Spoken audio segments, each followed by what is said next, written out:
Hello bachcho, let's read out the questions. Questions: sample of 0.1 gram of water at 100 degrees Celsius and normal pressure 1.013 10 to the power 5 Newton per meter square required 54 calories of heat energy to convert steam at 100 degrees Celsius. If the volume of steam produced is 167.1 cc and cubic centimeter, the change in internal energy of the sample is. So यहाँ पर हमें sample given है। अब बोला जा रहा है कि 0.1 ग्राम ऑफ वाटर को लिया गया है 100 डिग्री सेल्सियस पर और उसके लिए नॉर्मल प्रेशर भी गिवन है।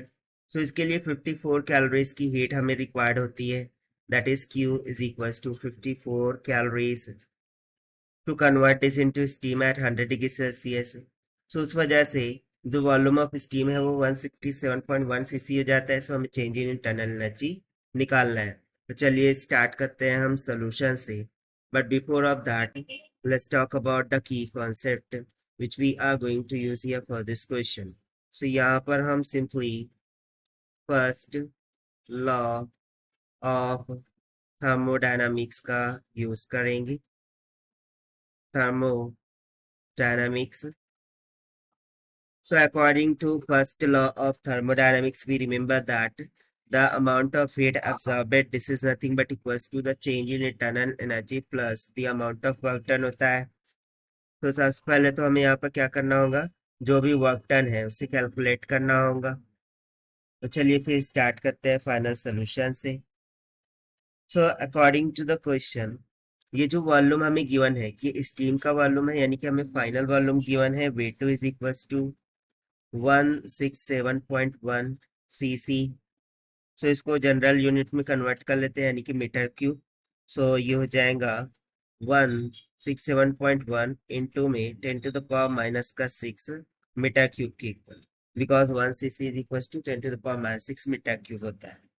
और वहीं पर जो इनिशियल वॉल्यूम होगा, सो वॉल्यूम ऑफ वाटर तो नहीं होता जब हम उसको किसी टब में या फिर किसी पॉट में रखते हैं, तो तभी उसका वॉल्यूम होता है।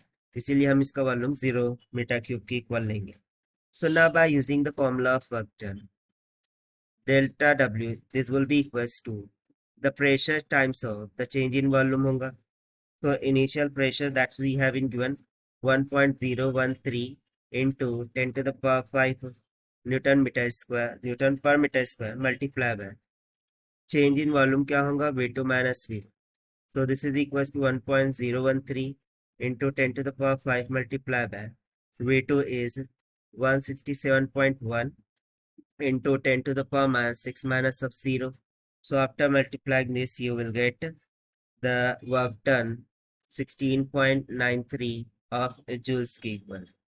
Now उसी तरीके से हम हीट एक्सचेंज यदि देखें, सो हमें दे रखा है delta Q is equals to 54 calories की इक्वल। सो इसको हमें जूल में कन्वर्ट करना होगा। उसके लिए हम 54 को मल्टीप्लाई कर देंगे 4.18 से। सो ये जूल में आ जाएगा। So it will comes about 2 to 5.72 of joules. Now by using the first law of thermodynamics, del Q is equals to del U plus में del W, यहाँ से change in internal energy will be goes to del Q minus में del W. So this will be equals to del Q, we have just converted in joule as 2 to 5.72 minus of work done is 16.93. So after subtracting you will get 208.7 of joules, and therefore this is going to be the required answer of this question as per the given option 208.7, यानी कि option B is correct. So this is the required solution. I hope you understand. Well, best of luck. Thank you.